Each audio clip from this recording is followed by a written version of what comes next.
Old Roller Nation, welcome to the show. One of my heroes, someone who's had a huge impact on my jiu-jitsu and grappling journey. The man, the myth, the legend, the cue ball, Stephan Kesting. Stephan, welcome to the show. Thank you so much for having me. And I'm Canadian, so I don't take compliments very well. So I should apologize right off the bat. I'm sorry. So it's going to be the goal of this show to make you as uncomfortable as possible, because I really am a fanboy. I don't know how to share screen in this particular app, but or this particular software, but I have a ton of your material, and it has greatly benefited me. And so it really is a thrill just to be able to spend some time with you and learn about maybe some of the origins of that, and otherwise just say thanks. Because the impetus of this show is a selfish one. My 40th birthday was in June, and happy belated. Thank you, sir. I'm pretty excited about it. 40 was better than 30, so that's always a good thing. Yes. And the show is basically, the purpose is to try and find out how I can develop the maximum amount of skill and maintain that skill for the longest amount of time. All right. And as someone who has already helped me with skill development, you're someone that I wanted to reach out to if I had the chance to explore your ideas on it. And also knowing, following you, I know that you're really big on strength conditioning, and from various guests that we've had, including Lachlan Giles, who's a physical therapist, talked about the impact of strength conditioning on longevity. And so I think you'll have some great ideas on that as well. And so really, with that, I'm kind of done talking. I want to hear from you, because this is a real exciting time for me. So I'm just going to let you go. Well, just to talk a little bit about the whole skill acquisition thing.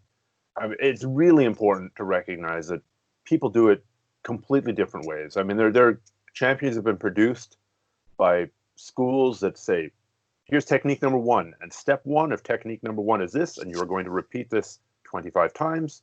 Then you move on to technique number 2, and then you do technique number 3, and then you spar, and that is it.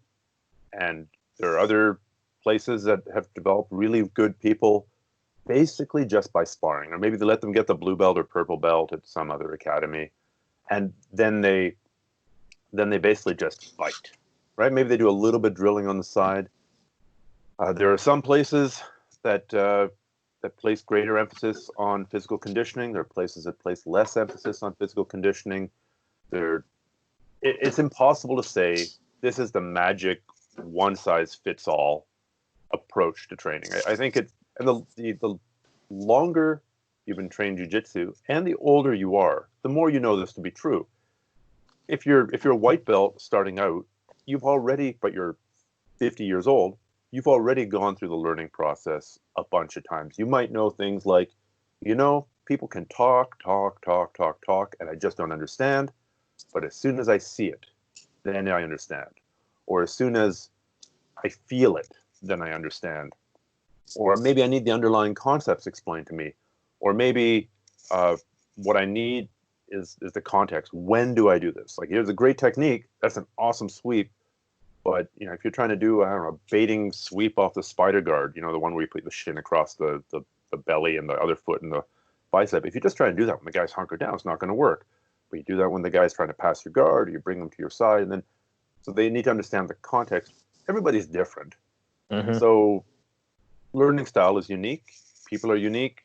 And as much as anything, getting good at something is at least half figuring out how to learn it.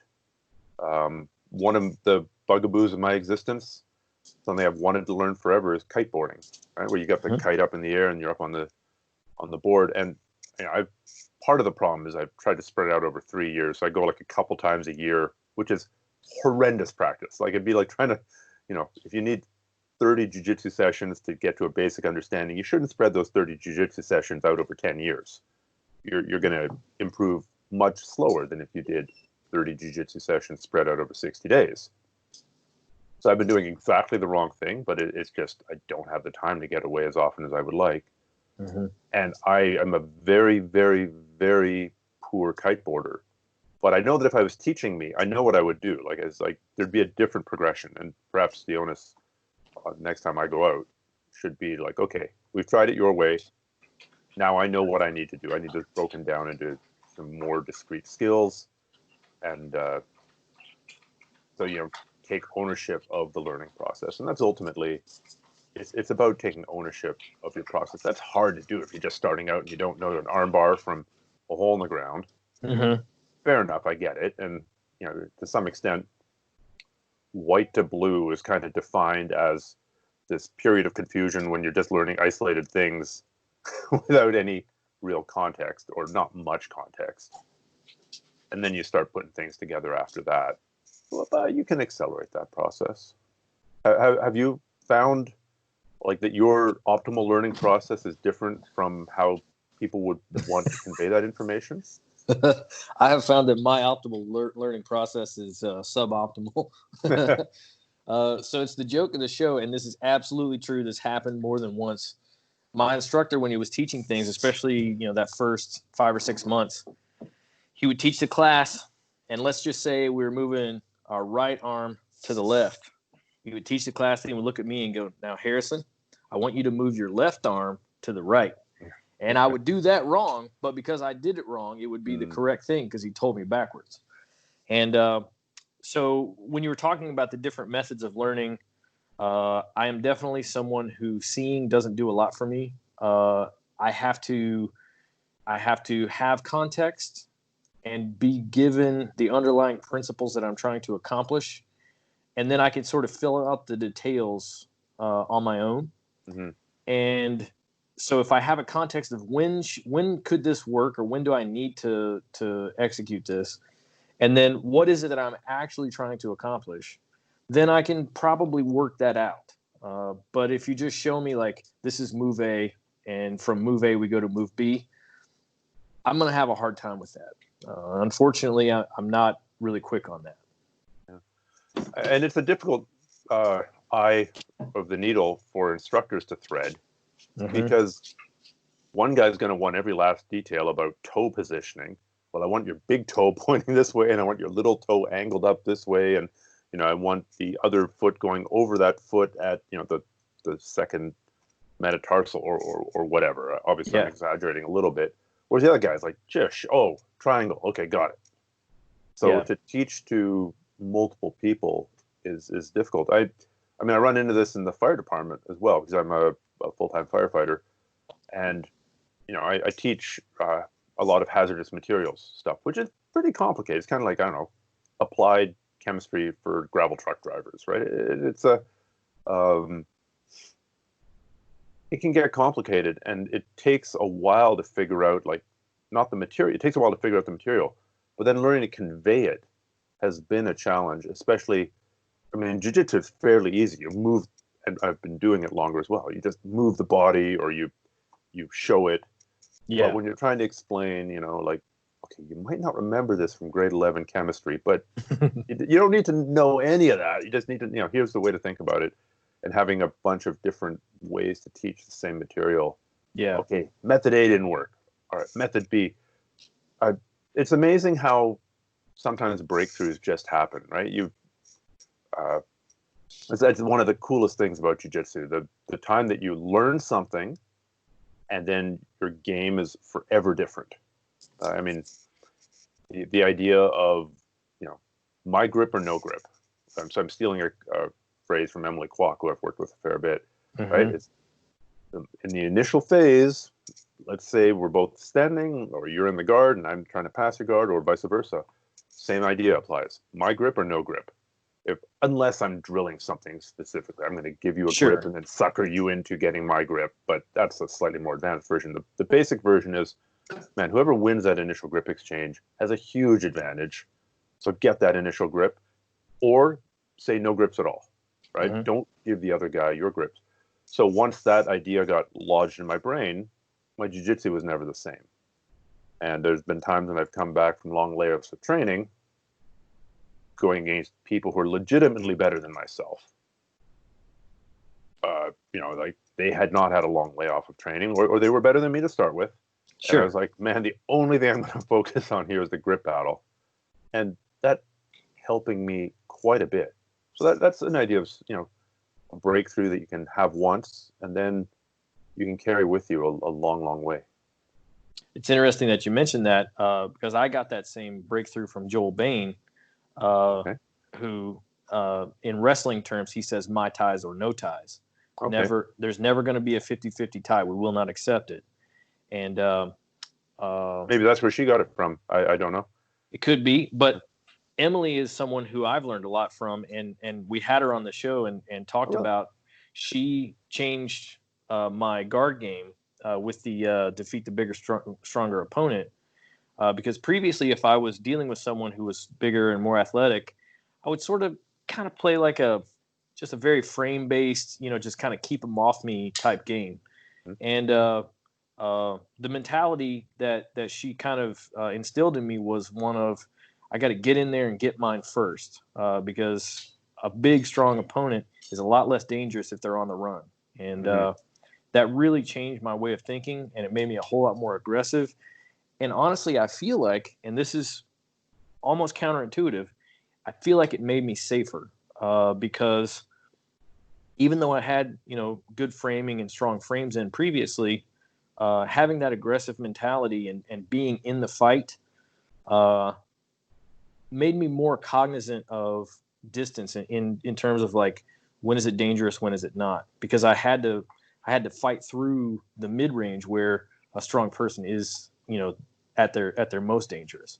And so momentum is a great thing and a terrible thing, right? When most injuries in jiu-jitsu happen, yes, there are injuries where there's no momentum at all, but most injuries are if one person's falling, or if I'm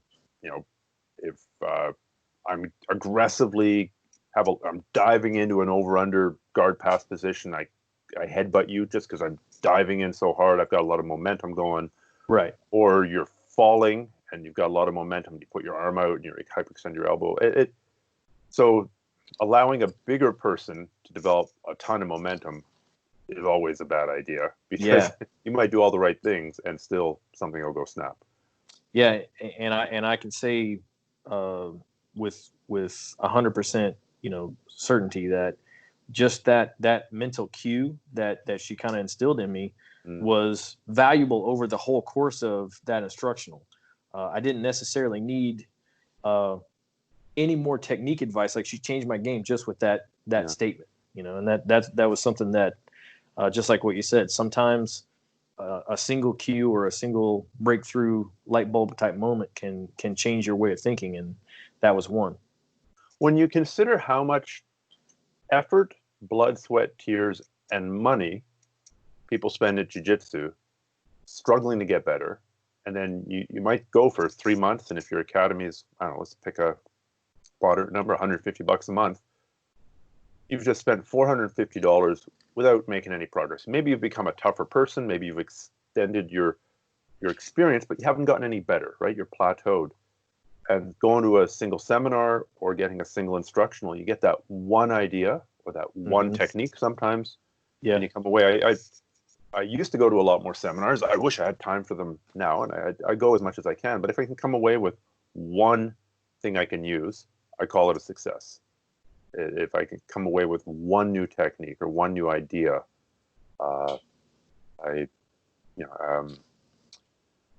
it's amazing how that happens. And I'm not sure how often that happens to, I don't know, golfers or something. I'm sure there are breakthroughs that happen with golfing, but not at the rate that happens with jiu-jitsu. It's just that jiu-jitsu is way more complicated than boxing. You might be onto something there. When I was a kid, I didn't like puzzles because I was like, well, the picture's right over there, so I don't need to put this together. But I like solving problems because the picture wasn't there. And I feel like, in a way, jiu-jitsu has supplied that problem-solving curiosity. At the time that I sought it out, it was by accident, but it was very needed because I was feeling like I was actually getting dumber. To kind of give you an idea, I'm an airline pilot, and I had been in the position I was in as a first officer for about 6 years. And as a first officer, you fly the airplane and whatnot, you do some stuff, but in terms of your total responsibility, it's relatively low in comparison to a captain. It's about 60% maybe. And so I'd been doing that for so long that I was just really, really good at it, and didn't, like there was just no mental effort required to the point of like it was completely unstimulating, and I was just bored to death. And I felt like my gray and white matter were turning just to mush. So jiu-jitsu found me. Once again, it was by accident, but I saw this maybe unsolvable riddle, and I saw it more as a mental exercise than I did a physical one or a self-defense one. And I appreciate those things. I'm not in any way cutting at it. But for me, it was the unsolvable problem element that I was looking for in life and that I found. Mm-hmm. With it's all speed chess, right? It's not regular chess. Mm-hmm. It's speed chess, and and chess is probably, really, this idea of thinking 12 moves ahead of your opponent is a little bit incorrect. You can have a sequence that's, say 5 moves long, and that's pre-programmed, right? Like, I'm going to arm drag you. If you flop on your face, I'm going to take your back. If I take your back, I'm going to roll to my strong side, say. Yeah. I'm going to try to control one of your hands. I'm going to try and go through my 6-step process for getting the rear naked choke, and I'm going to choke you out. So that's something like 8-9 steps. But it doesn't mean I have those 8-9 steps in every single direction. That's my main attack sequence.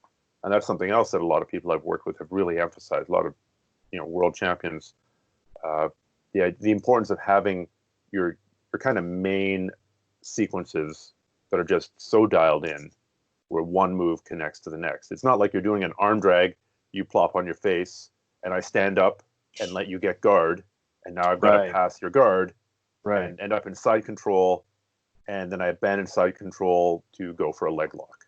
Right? Those don't make logical sense. You probably wouldn't drill something like that, but drilling your best case scenario establishes that it's not being able to look ahead into the future. It's just knowing what's most likely in every scenario, being able to gently guide things back to the way that you want it to go. So in a few areas, you can look 5 moves ahead, 6 moves ahead, and everything else, you're not looking more than a move ahead. Like, oh my God, he's doing this. All right, I have one answer to that. Now let's reset. It'd be fantastic to be able to think 12 moves ahead in every direction. Yeah, I think my instructor can do that, but I really can't. That reminds me, once again, going back to Emily, when she was talking about her early competition success. She had an A game that was just dialed in and just drilled, almost to an indestructible chain. And in that first run, when she won the world championship, nobody was able to expose the weaknesses that she had that weren't part of that game. And then the next year, she lost every match that she competed in because people knew that if we get into this sequence, it's going to be bad for us. So they just wouldn't allow it. And so she then had to rebuild her game by fixing her weaknesses. But the initial thing that took her to the podium and gold was just having an A game sequence that was so dialed in that it was nearly unstoppable. Yeah, there are 2 things there.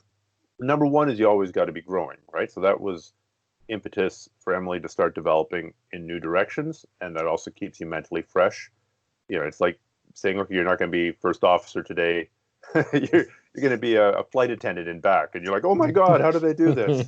or you're going to be the captain's sick today. You're going to be the captain. You're the captain now. Yeah, it's great. So continuing to develop is important, but it's also funny how sometimes you're training and you're going, man, I used to do this.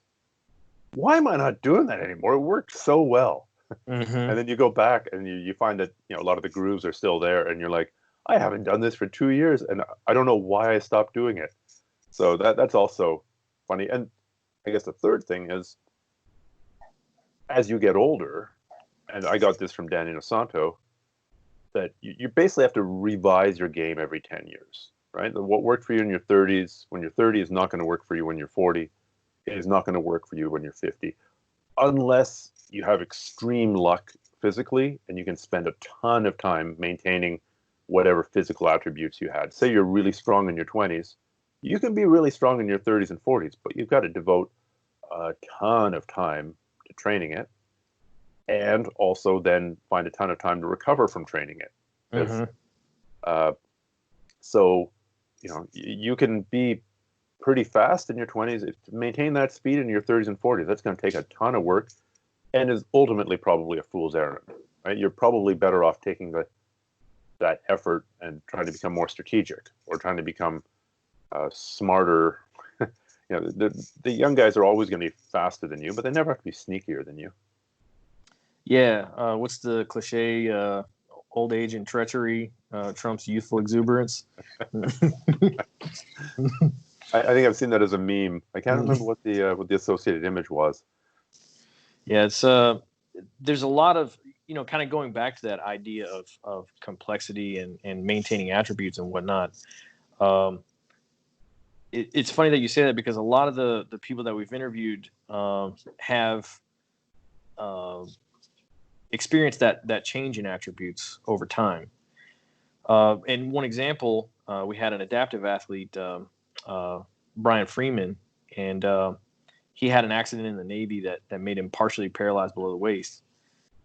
And he basically said that we're all adaptive athletes because our body is continuously in a state of change, and we have to continuously adjust to the changes that our body gives us. And I really thought that was a very it was a way of looking at it that all of us could take, that we all could say, okay, here's a guy who started jiu-jitsu with a partial paralysis and built a game around that. Like was a good competitor against able-bodied, non-disabled athletes. Would go into competitions and pull side control and do it inner side control on his terms and be attacking and aggressive from there. And so I think whatever attributes aging gives us, there's still a game there. But just like you said, we got to go find it. It might be worth the effort to adapt to what is given, as opposed to try and force, a set of attributes to stay with us. I mean, even at a simplistic level, we've been talking about changes throughout the years and decades, but there's changes within the week. I don't know very many people who've competed in jiu-jitsu tournaments or an MMA fight or a kickboxing fight without some kind of injury, right? If we only trained when we were completely healthy, or only competed when nothing hurt, there wouldn't be very little training and very little competing. So you're always working around, a bum shoulder, a mashed finger. It is the nature of combat sport. Now, at the same time, try as much as you can. The goal is to minimize injuries. I can't tell you we can all remember back when we got that injury, whatever that is. When we twisted our knee, when we jacked our shoulder, hurt our neck, and we've never been the same since. And the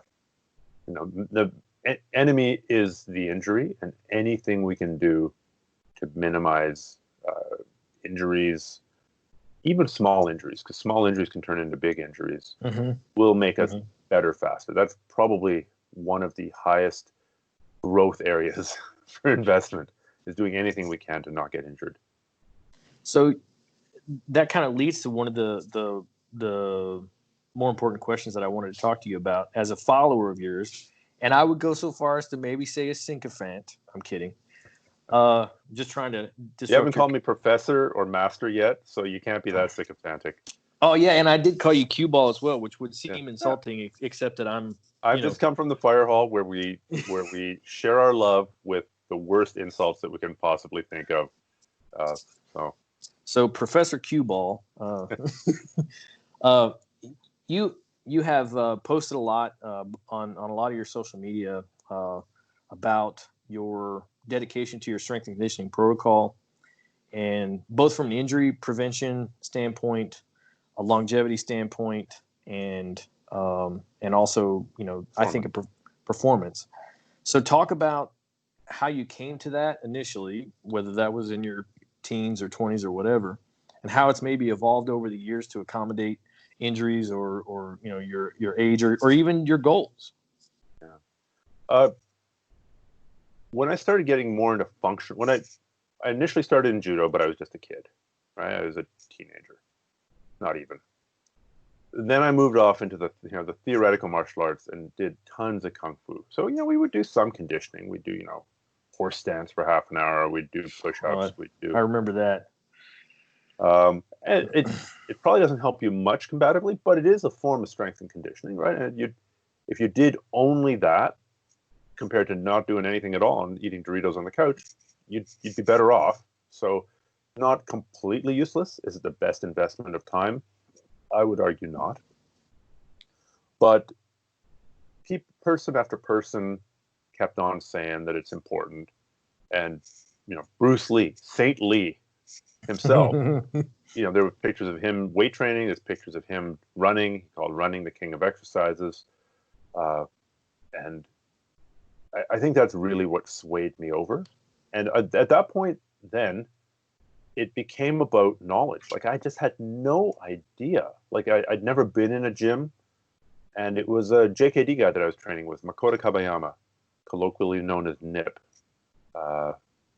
who gave me a one-page sheet of like 12 exercises that you did in a circuit, and there was like a machine press, a machine pull, a squat, like very, very basic. It's like, okay, now I have some basic idea of what to do. I tried to pay it forward 30 years later by putting out a video, a 1-hour video on basic weight training for martial arts, in which I sort of took what I learned and, just tried to give a basic idea. And the basic idea is to push something off of you, pull something towards you, use your legs in a heavy way, and then do a whole bunch of auxiliary stuff. I think for grapplers, grip is important. I think the neck is important. The core is important. And then rehab for injuries. Because really, that's probably the number one reason why injuries don't heal, is because people aren't rehabbing it, which functionally means strengthening it in a sane way. It's not true for every injury, but probably for 80% of injuries, if you strengthen the area around it, you'll do better. There's lots of people who've competed for years without an ACL. How? By strengthening their hamstrings, by strengthening all the muscles around the knee. There's people who have, necks that belong to somebody 30 years older than them, but by neck strengthening, it just allows it to hold together. It makes it a little bit harder for people to reef on it. It allows you to absorb the occasional incidental impact. So I think initially it was mostly for performance, right? Wanting to be stronger on a per pound basis. And then as time went on, it became more about, it's still about being strong. And it's also mostly for injury prevention. And if you get some aesthetic benefit from it, well, nobody's going to complain. Yeah. And what you said there, talking about strengthening the joint to protect it. There's a world champion powerlifter by the name of Matt Krasaleski, had multiple world records and also quite a lot of injuries. And he had a protocol, an injury recovery protocol that I really liked. And it was first, assess the injury, get physical therapy and whatnot. But then make your own strength training protocol around that injury, first increasing range of motion. So if you have a problem with your elbow and you can't straighten it or you can't bend it, then you need to, just gently move it into the position where it starts to feel pain and take it out. Move it in, take it out. Just like you're building that range of motion of the joint. Once it has range of motion, then you look for stability. Is the joint unstable? If it is, then we have to do exercises to restabilize the joint. And only then are you allowed to move on to strengthening the limb. So if you're trying to bench press a world record bench press, but you have an elbow problem, it's not going to happen if you don't have range of motion. Yeah, it's a great example of little hinges swing big doors. Right? If your rotator cuff is full of little muscles, roughly the size of your little finger or smaller, And if one of them is partially torn, doesn't matter how big your pecs are, doesn't matter how big your triceps are, you're not bench pressing. Right. And that's I think when we look at that, a lot of people in the jiu-jitsu community look at strength and conditioning. It's like, oh, you're a meathead. And obviously there is a bit of a stigma, it's like the jiu-jitsu insult, you're so strong.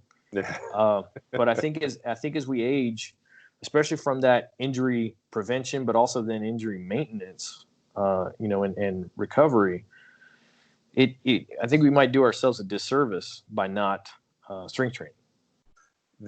It's funny how the jiu-jitsu insult, oh, you're so strong, is exactly the same thing as what means something completely different. Is, man, you've got a killer grip.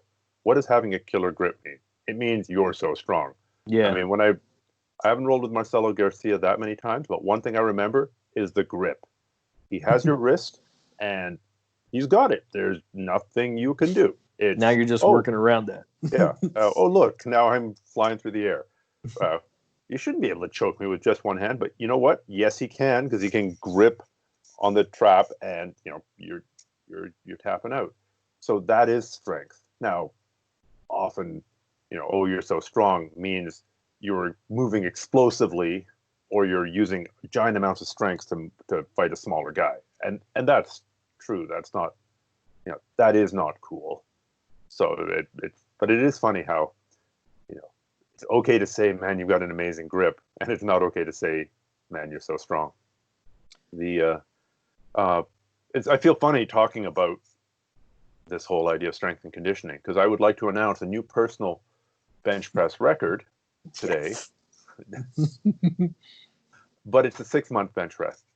I benched 135 pounds today for 7 reps, and that is the best I've done in 6 months. I totally buggered my shoulder earlier in the year, January. I subluxed the shoulder pretty well, and it was a rotator cuff thing. So the first step was getting the exercise bands out and doing those 4 planes of motion. Yeah.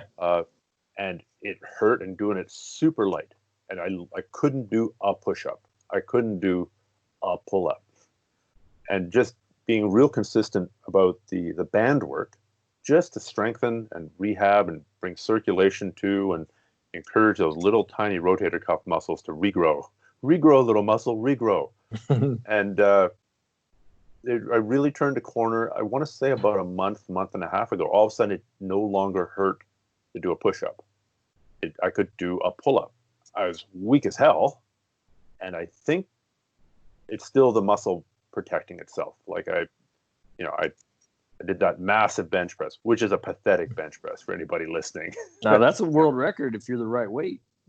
Yeah. If you're a 45-pound child, maybe. But it's a world record for me in the last 6 months, because it's just really cool to watch how it went from hurting like hell to hurting less to still being weak for a long time, and just basically sticking with that rehab program. And then all of a sudden, click, it's like, okay, now it's time to start developing strength again, right? I can basically move my arm anywhere, so I've got the mobility you were talking about. I've mostly fixed the little injuries. I can, if I really want to hurt it, I still can. These things overlap a bit, but it's pretty stable. Right? And what the other thing that's really helped me is learning how to stabilize it. So there's developing the strength around an injury, and then there's learning the sort of body movement patterns around injury. So with regards to shoulders, if you bring your shoulder blades all the way back, so they touch in the back, and then down, so it looks like the analogy that I heard that sticks with me is you're a hot chick and you've just had a boob job and you want to show it off. So if you get into the hot chick with a boob job position with your shoulder blades all the way back and down, it doesn't, most of the time, and I'm not a physiotherapist, try this. Actually, don't even try this. Erase this part of the podcast. Talk to your PT and then exactly all that stuff. I'm not a doctor. I don't play one on TV, but play with that, like bringing your shoulders back into a super stable position, and then trying the exercises that you couldn't do with your shoulder just floating around. It's amazing how learning the correct way to brace yourself. And that's actually another application of weight training. If you are a good deadlifter, say, or even a bad deadlifter, meaning you can't deadlift very much, but you're struggling, you're going to learn about how to stand up in someone's guard. You're going to learn not to stand up in someone's guard hunched over and curled forward and with a bend in your back. Yeah. You're going to learn how to brace abdominally. You're going to learn how to put your spine into neutral, and you're going to learn, how that your head looking down really screws up your movement. How to get your hips under your head as opposed to standing your head up. Yeah. And so those training those movement patterns also helps your jiu-jitsu. And then you get guys like, did you see that crazy video of Tony Ferguson deadlifting the hex bar? I have not seen that one. I know he has some really interesting and sometimes bizarre strength conditioning ideas. For sure. And they're hilarious to watch. And they're also, a lot of people make fun of them, and they're also hilarious. It's all funny. But his hex bar deadlifting form was just horrendous. I don't know. Maybe he was trolling the internet, but he's just hunched over. His lower back is in it's kyphosis when it's bending forward. It's like hunched, and then he kind of like explodes up, and then does kind of like a trap shrug at the end of it, and it's like, oh my god, it's one thing to do bizarre body weight movements to simulate a fight. Yeah. When you're under a significant load of a heavy hex barbell for deadlifting, that is a recipe for just absolute disaster. Check it out. I'm sure if you Google Tony Ferguson hex bar deadlift crazy, you'll find it. Yeah, if you like those, there's a YouTube channel called Exercises in Futility that gives out the 0 for no rep. They have like a cat trying to pull up a deadlift bar, so cat back deadlift. Okay. And so it's a pretty funny series if you're into that. It's good if you feel like like maybe you're stuck on the couch for an hour and you want to go down a YouTube rabbit hole. That's not a bad one. Okay. It may be that their only purpose in life is to serve as an example to others. Maybe, and also just to spread a little bit of humor, because this we could all stand to laugh every now and then. Well, I am half German, and there is a term in German called Schadenfreude, which means sort of the taking of pleasure at when bad things happen to other people, or the taking of pleasure at other people's misfortune. So there's a touch of that. I gotta admit. Well, I am a very shamefully jealous person. So if we're admitting our flaws, that's the thing that I mostly have to get over is like when someone else has something or does something better than it really gets under my skin. And as I'm maturing, I'm learning how to deal with that. But when I was younger, it was quite a personality flaw. Who was it who said that every time a friend of mine succeeds, a little part of me dies inside? Oh, I don't want to it's talk never about more it. true than on the jiu-jitsu mat. Oh man, because usually they're succeeding at your expense. Yeah, you make perfect sense. Every time my friend succeeds, I just got choked out. To kind of dovetail with that, because we talked a lot about strength, another thing that you have been a really big advocate of is what I call long, low intensity cardio. And this is kind of a new thing for me because I come from a powerlifting background, so it was all strength and sprints, and our conditioning was sprint based. But something that I noticed recently when I look back, the times when I was in the most shape is when I was running the most. So I'm 5'7". I have these just pathetically short legs. Even for a 5'7" guy, my legs are extra short. You're so all me, so. Yeah. So me running is just, it's, we have a term for it in Kentucky, which since it's a family show, I can't say, but it involves a monkey and a football. And, but I have invested in, trying to run 3 miles a day, and it's made a tremendous difference. And a lot of that actually was inspired in a way by you. Is like you've just put out there that cardio, it really does matter. And coming from powerlifting, it was always a worry of like, how much of my strength is this going to cost me? Yes. And at a high level of powerlifting, you're correct, right? Yeah. it's that's not what I came it's not to. a it's not a problem for most people who are powerlifting, right? If you take the average person off the street and you get them started on a powerlifting program and a running program, they're going to get stronger and they're going to get faster, or they're going to get stronger and they're going to have more endurance, rather. Now, if you're starting to think about, deadlifting more than 400 pounds on a regular basis, or, competing at, depending what your body weight is, or competing, yeah, you probably shouldn't be putting in, 3 miles. It's probably counterproductive. Similarly, if you're trying to prepare for a half marathon or a full marathon, it's probably counterproductive to be maxing out on your heavy squats on a regular basis. It's, if nothing else, I mean, maybe it trains the muscular system one way, but if nothing else, it's just more wear and tear and more drain on your body. There is an argument on both sides for the cardio, building work capacity so that you can actually get more out of your training session, your strength training sessions, because your heart and lungs are more capable of putting in load. Yeah, but for most bodybuilders, that means walking on the treadmill till they get a light sweat. Doesn't it? It doesn't mean like running for 5 miles till you're bent over gasping. Just the increased capillarity, the increased heart capillarity actually can make a difference in recovery for the strength athlete. And then on the other side, having some strength as a marathon runner, there's cases. I don't know. I'm sure you're familiar with Louis Simmons. Yeah. He talks a lot about a marathon runner that he was asked to help, and this person could barely jump onto a 4-inch box. They had, so few fast twitch muscle fibers from all the years of training, their marathon training, that they just had almost no explosion. So by giving them strength and explosive training, he lowered their marathon time because they had so neglected that. So there is some argument on both sides. He may have fixed some underlying deficiencies as well. Mm-hmm. I don't know enough about biomechanics to. Obviously, this is an anecdote. It's N equals 1. Yeah.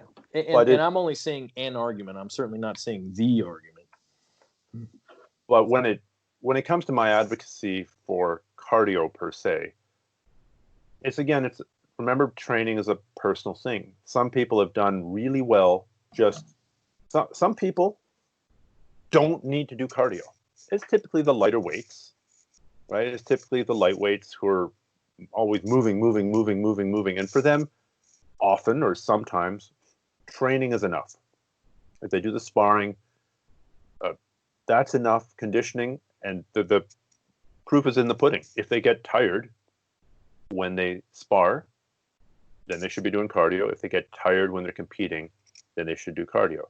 For the middleweights and the heavyweights, they often get tired when they're training and competing, in which case they should probably do cardio. Mm-hmm.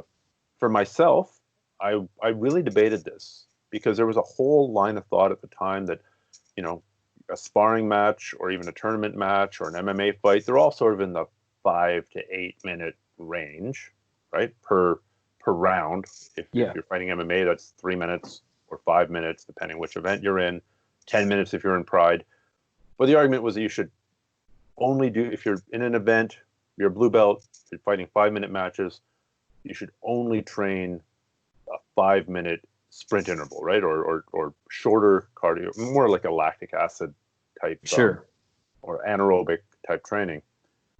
And so I spent a couple of years doing a lot of sprint work, in part because I was competing in something known as the Firefighter Combat Challenge, which is basically a 1.5 or 2 minute event where you're running upstairs, you're carrying heavy loads, you're hitting stuff with a hammer, you're advancing hose lines, and the last event, when you're completely bagged, is a 180-pound dummy drag backwards for like 100 feet. And to train for that, I was doing a lot of interval work, a lot of sprint work.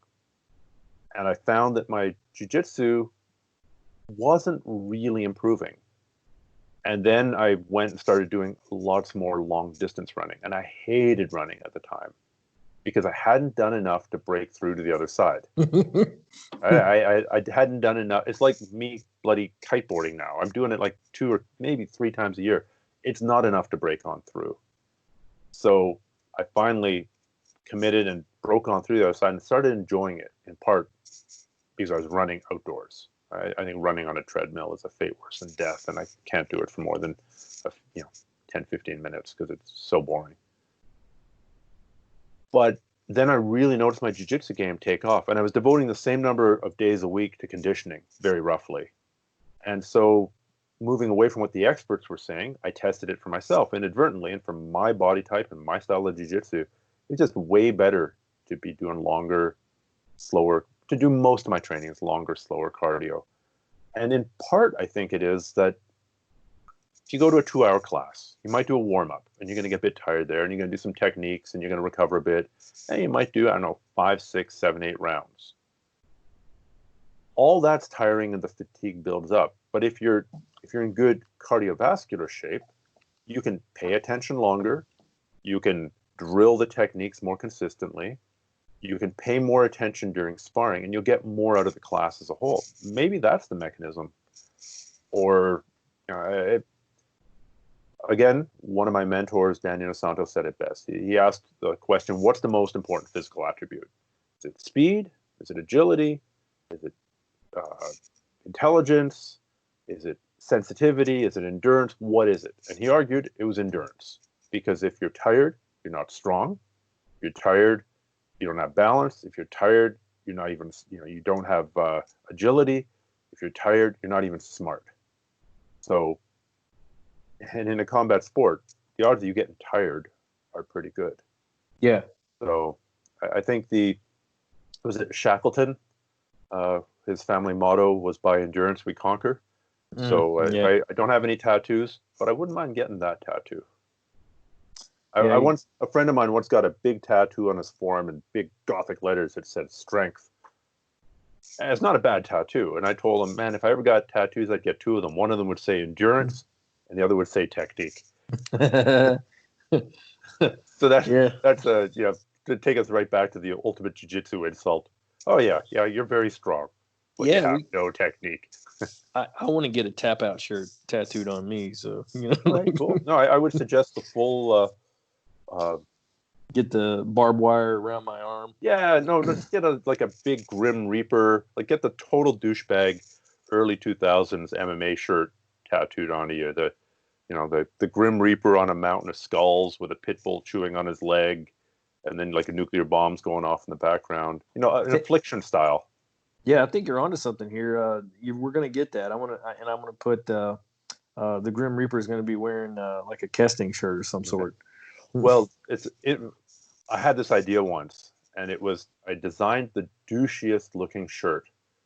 This is right at the height of Affliction, and it was that. It was just the motif taken to the extreme. It had like a Grim Reaper with a pit bull and a machine gun, and then mountains of skulls, and then zombies, and instead of Affliction, it said douchebag. And I had the shirt designed. I got it. If you've got the design still, and we can just swap out instead of douchebag old rollers, I will get that into a rash shirt. I'll wear it every day. I'll have to dig for it. That'd be hilarious. Yeah, I could repurpose the design. The reason I didn't is because it turned out there about 5 people had this idea before me, and they'd all trademarked every possible combination of douchebag. There was like a douchebag swag, douchebag shirts, douchebag this, douchebag that. Totally fair. Yeah. Well, we've covered a lot that I wanted to get to. We didn't get to talk specifically about neck training, and I know we're getting close to running out of time. So I wanted to give you a few minutes if you wanted to take it. You've been a big proponent of taking a very hard scientific look at the facts regarding COVID-19 and jiu-jitsu training. And so this is the old rollers, 10 minutes for Kesting to tell us we're all buttholes and stuff because we're in America and we've screwed this up monumentally versus the rest of the world. Well, I mean, ultimately time will tell, right? Like this is a brand new disease. It's been with us in the West for 4 months, and it's been with the world in China for, let's say, 6 months, right? Like we could argue 7, but whatever. Like it's brand new, and it's such a complicated illness, right? As your Dr. Fauci says, the range of symptoms is so extreme, from nothing to dead in a couple of days. Like that's an insane swing on an illness, from presenting as a mild, from nothing to a fever, to nausea, to weakness, to blood clots in the brain, to ground glass appearing. I forget the term, is idiopathic. When they take an X-ray, it looks like you've got ground glass in your lungs. Yeah. I mean, of course, there's going to be a lot of confusion, and I totally agree that the messaging initially from the CDC and the World Health Organization was fractured, and stuff like the wearing of masks initially. There were the two conflicting messages. Don't worry about masks. Masks don't work. And by the way, we need all the masks that we have for first responders. Yeah. So, I mean, that's kind of a conflicting statement when you think about it. But I don't blame the people for making that statement initially. Like, look at the run that was on toilet paper. Like, everyone saw the fist fights at Costco over things of toilet paper for something that you could make out it. Like, if you had to wipe your bum with grass, you could. Just use a sock. I use my wife's. It works every single time. She loves it. Well, thank you for that glimpse into your maternal life. And next you'll be interviewing divorce coaches, I'm sure. Follow me for marital advice. Yeah. But, just like I'm not a real doctor, you're not a real marriage adviceologist. So, yeah, I think so the area, I work at the fire department, and I'm a hazmat specialist, and I've got a degree in biology, and by some act of God, I'm also have devoted a large part of my life to a sport, jiu-jitsu, which is like the perfect super spreader activity. And so it puts me at the nexus of this, and it's a terrible, terrible business decision to talk out loud about this. If I was smart, I don't want anyone to think, well, look at him, he's boasting about having a couple of degrees in biology. He's boasting about being a hazmat specialist. If I was that bloody smart, I wouldn't say nothing. But no, you don't come off as that. You come off as somebody who feels a responsibility based on what you've learned. And I think I think that because I've followed you and I've listened, your motivation is pure. It's not self-aggrandizement, and there's no economic gain. You're just trying to tell the truth because you don't want people getting sick and dying. Yeah. I think so. I mean, epidemiology, virology, and all of this stuff is gigantic. So I've specialized in a couple areas of it where I've actually gone and taken a look at the data. For example, the whole wearing of masks, right? You start looking at aerosol generation versus droplet generation, respiratory droplet sizes, and how long they stay in the air. How likely are these things to be infectious? And what has happened to countries that have, where masks have become mandated? And so that's an area I feel fairly comfortable in talking about. And certainly there, I've made a lot of enemies by saying things like, no, we should wear masks if we're indoors with other people, basically. There's very few examples of outdoor transmission, thank God. I don't think there are any convincing super spreader events outdoors. But if you take a look where one person ends up giving this to many people, it's always indoors.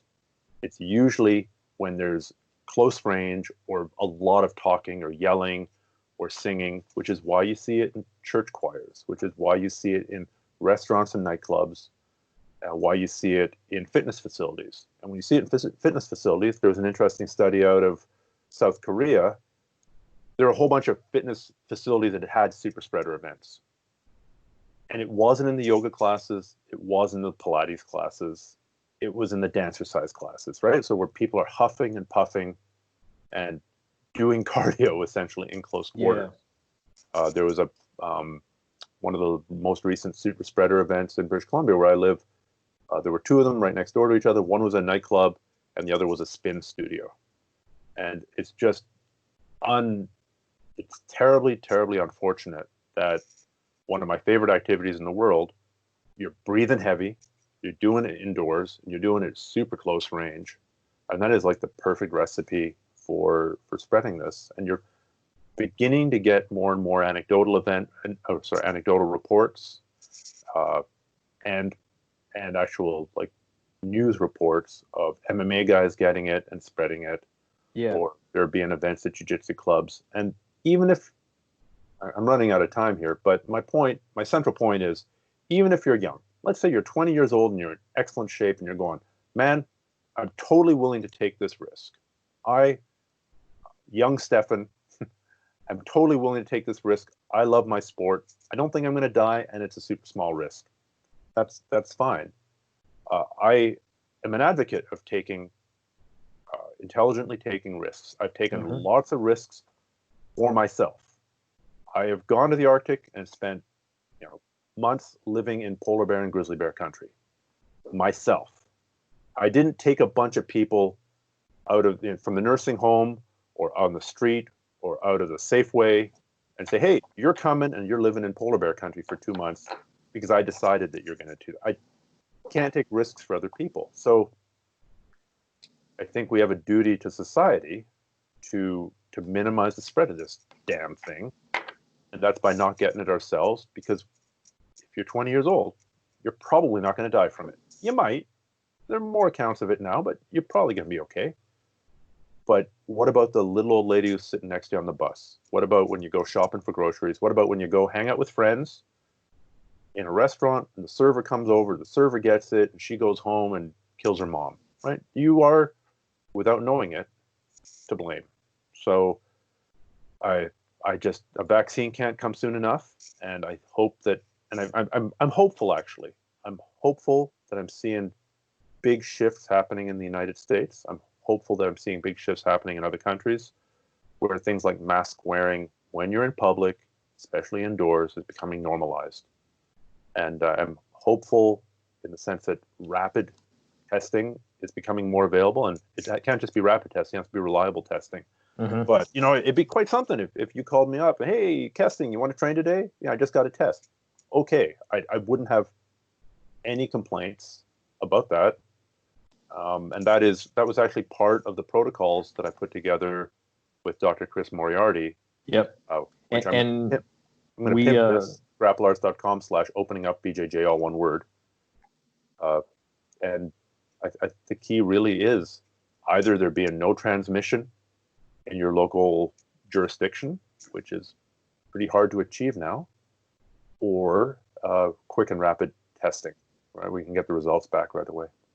And we'll put that website in the show notes. And I can say, because I've had a couple of tests for work, that the rapid testing is finally available from the first several months. The nasal swab? I've had one old-fashioned test, but not any of the new rapid tests. Yeah, it's a nasal swab, and they have results in 15 minutes. And I can't speak for everyone. With my health insurance, it was free. So you just go in, you get it done. It's not that comfortable. It doesn't hurt, but it kind of feels like someone scratching an itch in the back of your head through your nose, if that makes sense.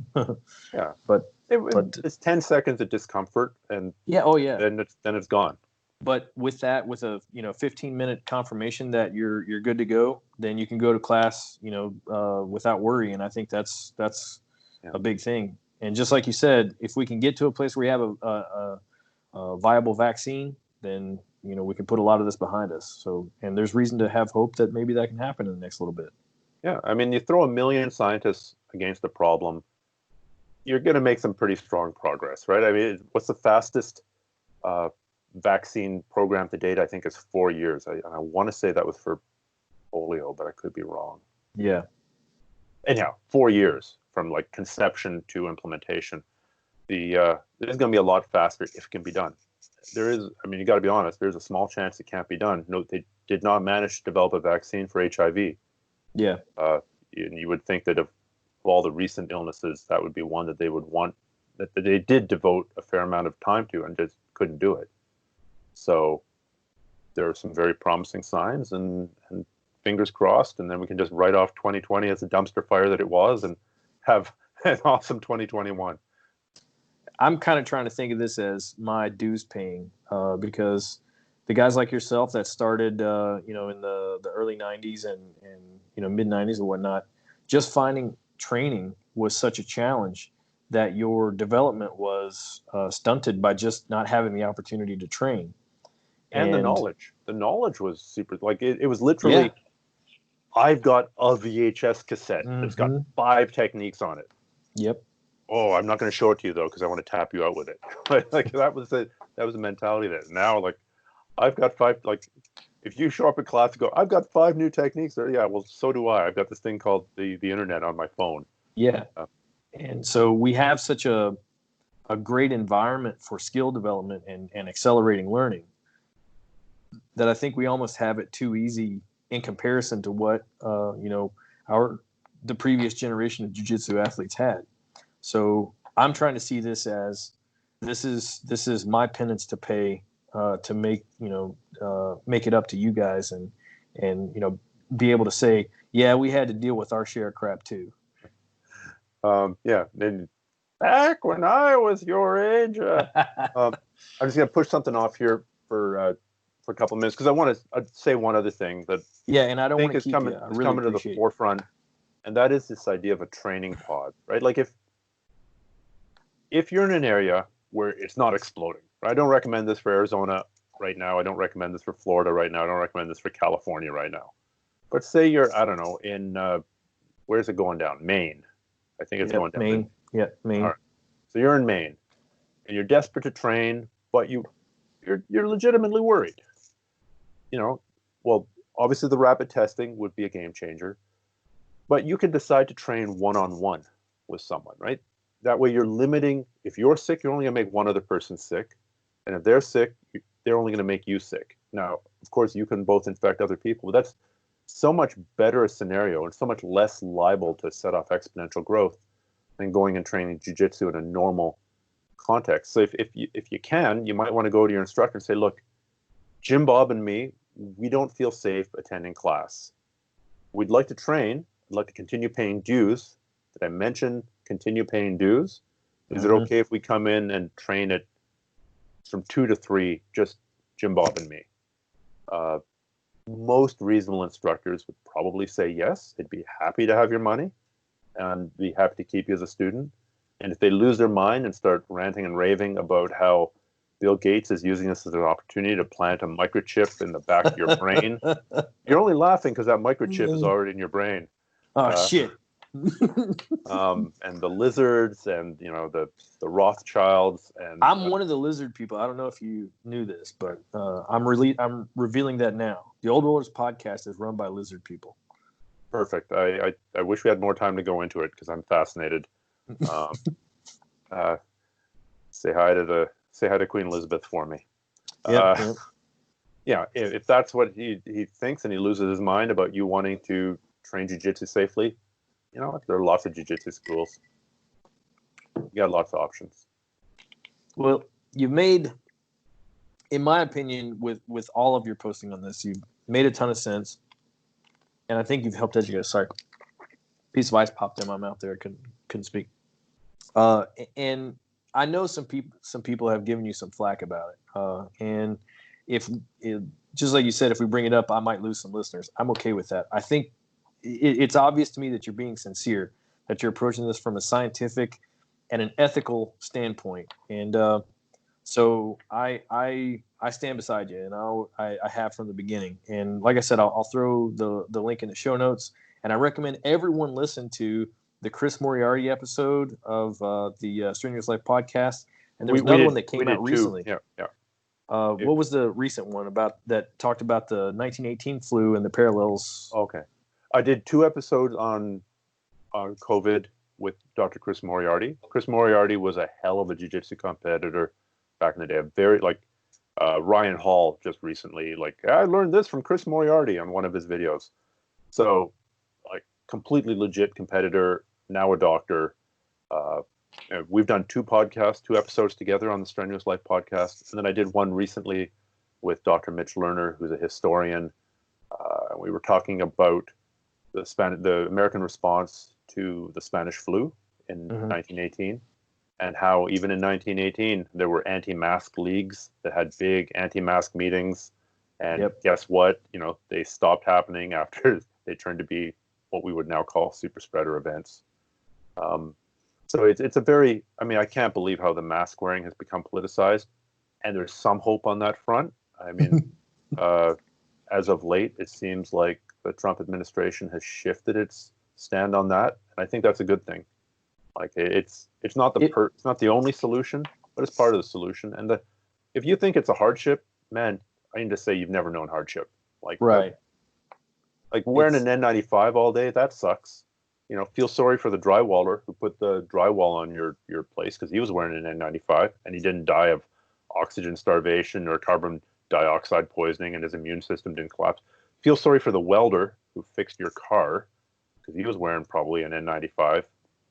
Feel sorry for the hazmat tech who's working for hours cleaning up a spill beside a rail car.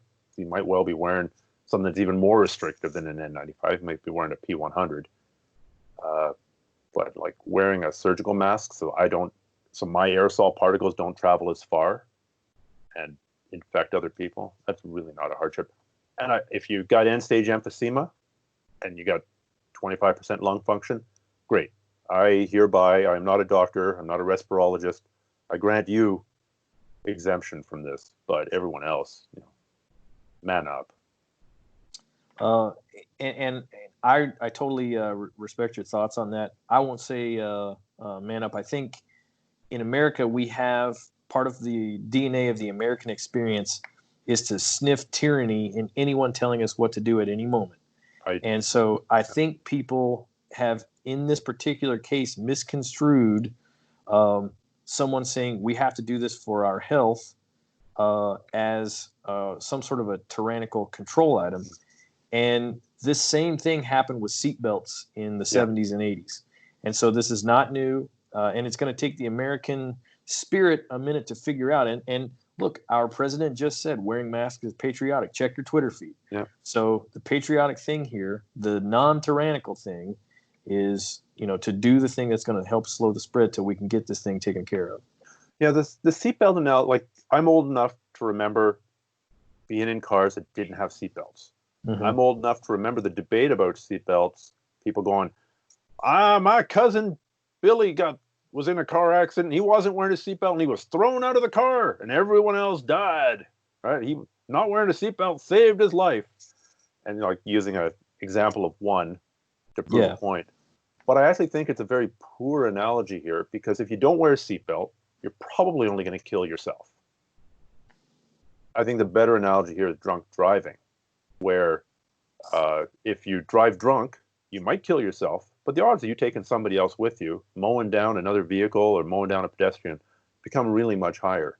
Yeah. So I think I don't think anyone sniffed tyranny when they said, hey, we can't drive drunk, right? Like we might argue about what the blood levels are, but this drunk driving thing has to stop because of its effects on other people.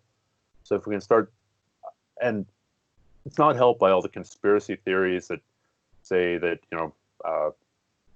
mask, I'm trying to think of the crazy ones associated with masks, that it weakens the immune system so that the 5G network can tap in your brain more effectively, or whatever the hell the theory is, which is ridiculous. And I agree it's been picked up as an issue of freedom, but just think of it as drunk driving, right? Like there's if you're upset about wearing masks, then you should also be protesting against not being allowed to. I got no problem with drunk driving if you're on your own 20-acre property. If your gig is getting totally hammered, driving on your home Jeep, racetrack, exactly, or driving over, like through the forest on your back 40 acres, no problem. I think it's dumb, but you might think that my hiking in the mountains where there are bears is dumb, and but I totally support your right to drive drunk on your own property. I don't support your right to drive drunk on the freeway. So that I think is probably a better analogy. And like I said, I think the thinking on this is gradually beginning to shift. Yeah, and, so and I don't mean to say that the analogy is perfect. Only that the sniffing of tyranny aspect was there with the seatbelts as well. And then we realized, oh, hey, if I get knocked around in my car, I'm a meat missile, and I can kill my family just by being thrown into them. I mean, I remember I've got to get out of here, but Yeah, Like I I went through a understand. car accident once. It was a small little car. It was just totally mashed. There were 4 people in there. So we gradually remove each of the four people, and there's a big hole in the windshield as well, where we assume one of them has smoked their head. And at the time, I didn't like look for the head injury because I was only, I was working with one guy over here to get one person out, and got 4 people out. And we got 4 people out. We realized there was a 5th body that had not had a seatbelt, come flying from the back, torpedoed into the windshield, fallen down, and ended up underneath all the legs of everybody else. So, that's the 4 people were all right, and one person was very, very badly injured. I guess it didn't hurt anybody else, but they could have. That would have been one of those weird situations where something that in theory I would say the risk is mostly on yourself doesn't actually end up only on yourself. But it's fun calls. Stephan, I sincerely appreciate your time and your insight. And even before this podcast, you've already helped me tremendously. And so, just person to person, man to man, thank you. I'm better for your products, and I recommend them to anybody that asks. Can't thank you enough for coming on the show. It's been a pleasure. It's been a thrill and very informative. And I'm really excited to be able to share your insights with my fellow old rollers. Virtual fist bump, and thank you so much. Have a great evening.